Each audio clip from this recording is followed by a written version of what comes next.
Euroregione News. Rivignano Teor, centri estivi pronti al via. I bambini e i ragazzi dai 3 ai 14 anni dal 29 giugno si ritroveranno finalmente nelle scuole di Teor, almeno per i centri estivi, presentati dal pro sindaco di Teor Emanuele Bazzo. Partiamo con i centri estivi.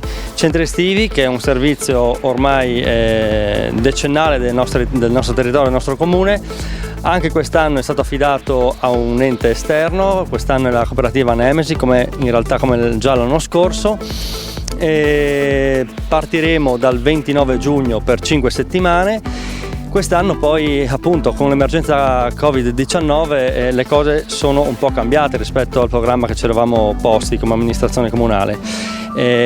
Sono cambiate perché i costi sono triplicati, perché i rapporti operatore-bambini sono modificati. Infatti ricordo solo che mentre l'anno scorso il rapporto nell'infanzia era di 1 a 10, quest'anno è di 1 a 5, un operatore ogni 5 bambini, e nella primaria e secondaria di primo grado il rapporto è di 1 a 7, 1 a 10. Quindi capite bene che le cose si sono modificate e i costi sono triplicati.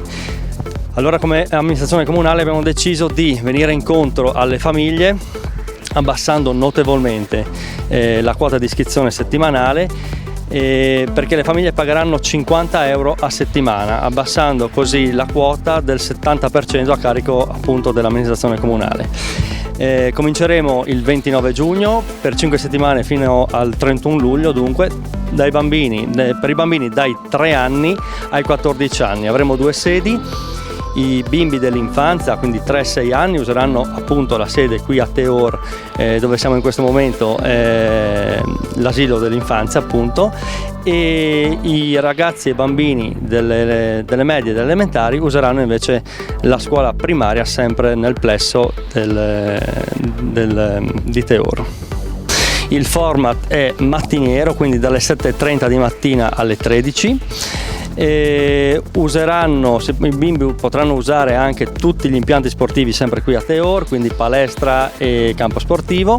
Quest'anno il centro estivo, il servizio estivo, chiamiamolo come vogliamo, ha il duplice compito. Il primo è sicuramente la socializzazione che è mancata ai bimbi nei 2 mesi di lockdown, e la seconda, che anche questa è molto importante quest'anno, è dare un aiuto, un contributo alle famiglie, specialmente alle famiglie che hanno 2 genitori che lavorano, un luogo dove lasciare i bimbi, ma non come un babysitteraggio, ma appunto un'attività educativa, ludico-educativa molto importante, e noi come amministrazione di Rivignano Teor siamo molto soddisfatti di quello che siamo riusciti a creare anche quest'anno, e speriamo di aver dato il massimo a tutte le famiglie presenti nel nostro territorio. Da Rivignano Teor per Euroregione News, Marco Mascioli.